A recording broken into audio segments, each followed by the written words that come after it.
প্ৰধানমন্ত্ৰী আৱাস যোজনা চৰকাৰে BPL কৰা আৰু এটা নতুন আপডেট লৈ আহিছোঁ।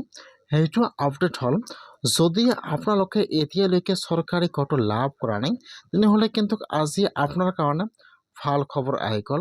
যদি আপোনালোকৰ জিঅ'টেক সম্পূৰ্ণ হৈ গৈছে অথবা আপোনালোকে চৰকাৰী ঘৰৰ কাৰণে আবেদন কৰিছিল, আপোনালোকে এতিয়াও চৰকাৰী ঘৰৰ পইচা লাভ কৰা নাই, কেনেকুৱাকৈ আপোনালোকে চৰকাৰী ঘৰৰ নতুন লিষ্ট অথবা আপোনালোকে পুৰণা লিষ্ট কেনেকৈ আপোনালোকে চেক কৰিব পাৰিব, মই আজি এইটো ভিডিঅ'ত আপোনালোকক সম্পূৰ্ণ প্ৰচেছ দেখুৱাই দি আছোঁ যে কেনেকৈ আপোনালোকে চৰকাৰী ঘৰৰ যিকোনো লিষ্ট আপোনালোকে চেক কৰিব পাৰিব। 25-26 অথবা 10-11 অথবা 24-25 চাই লওক। এতিয়া আপোনালোকে ফাৰ্ষ্ট আপোনাৰ মোবাইলৰ যিকোনো এটা ব্ৰাউজাৰ অ'পেন কৰি ল'ব। আপোনালোকে ইয়াত PMAY লিখি চাৰ্চ কৰি দিব।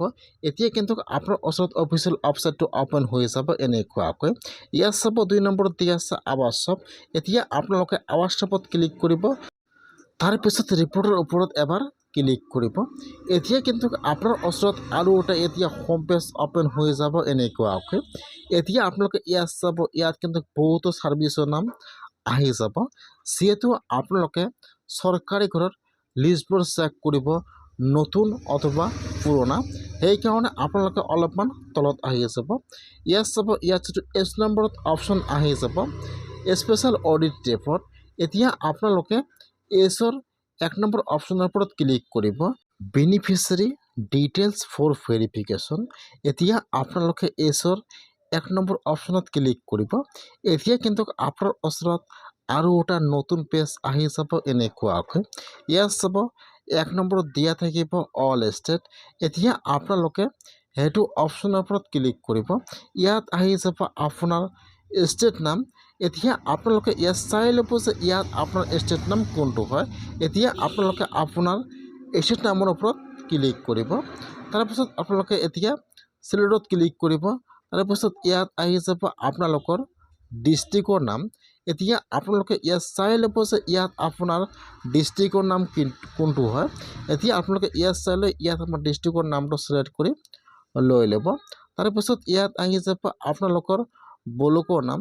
এতিয়া আপোনালোকে ইয়াত চাই লৈ ইয়াত আপোনাৰ ব্লকৰ নামটো চিলেক্ট কৰি লৈ ল'ব। তাৰপিছত ইয়াত আহি যাব আপোনালোকৰ পঞ্চায়তৰ নাম। এতিয়া আপোনালোকে ইয়াত চাই লৈ ইয়াত আপোনাৰ পঞ্চায়তৰ নামটো চিলেক্ট কৰি লৈ ল'ব। এতিয়া আহি যাব আপোনাৰ ওচৰত মেইন ৰিজনটো। এতিয়া আপোনালোকে কিমান চনৰ লিষ্টটো চেক কৰিব, নতুন হয় নে পুৰণা হয়। ইয়াত কিন্তু 2010ৰ পৰা 2026 লৈকে দিয়া আছে। এতিয়া আপোনালোকে কিমান চনৰ লিষ্টটো চেক কৰিব, আপোনালোকে ইয়াত চনটো চিলেক্ট কৰি ল'ব লাগিব। ইয়াত কিন্তু 2010ৰ পৰা 2026 লৈকে দিয়া আছে। এতিয়া আপোনালোকে যিমান চনৰ লিষ্টটো চেক কৰিব বা ডাউনলোড কৰিব, আপোনালোকে ইয়াত ফাৰ্ষ্ট চনটো চিলেক্ট কৰি লৈ ল'ব। 21-22 বা 22-23, 23-24, 24-25 আৰু 25-26। এতিয়া আপোনালোকে যিমান চনৰ লিষ্টটো চেক কৰিব, আপোনালোকে ইয়াৰ পৰা যিকোনো লিষ্ট চাব পাৰিব। এতিয়া আপোনালোকে ফাৰ্ষ্ট ইয়াৰ পৰা চনটো চিলেক্ট কৰি লৈ ল'ব।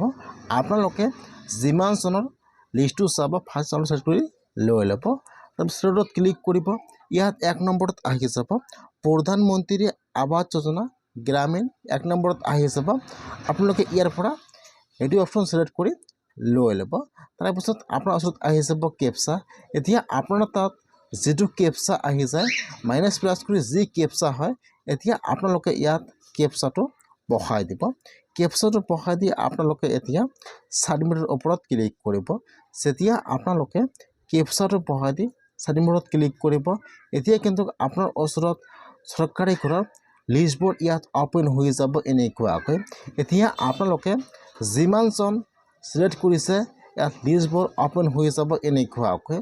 আপোনাৰ নাম আহি যাব, আপোনাৰ গাৰ্জেনৰ নাম আহি যাব, ইয়াত আপোনাৰ ঘৰৰ ৰেজিষ্ট্ৰেশ্যন ID নম্বৰ আহি যাব এনেকুৱাকৈ। এতিয়া যদি আপোনালোকৰ জিঅ'টেক হৈ গৈছে অথবা আপোনালোকে চৰকাৰী ঘৰৰ কাৰণে আবেদন কৰিছে, তেনেহ'লে আপোনালোকে এনেকুৱাকৈ চৰকাৰী ঘৰৰ লিষ্টবোৰ চাব লাগিব যে আপোনালোকৰ লিষ্টত নামটো আহিছে নে অহা নাই।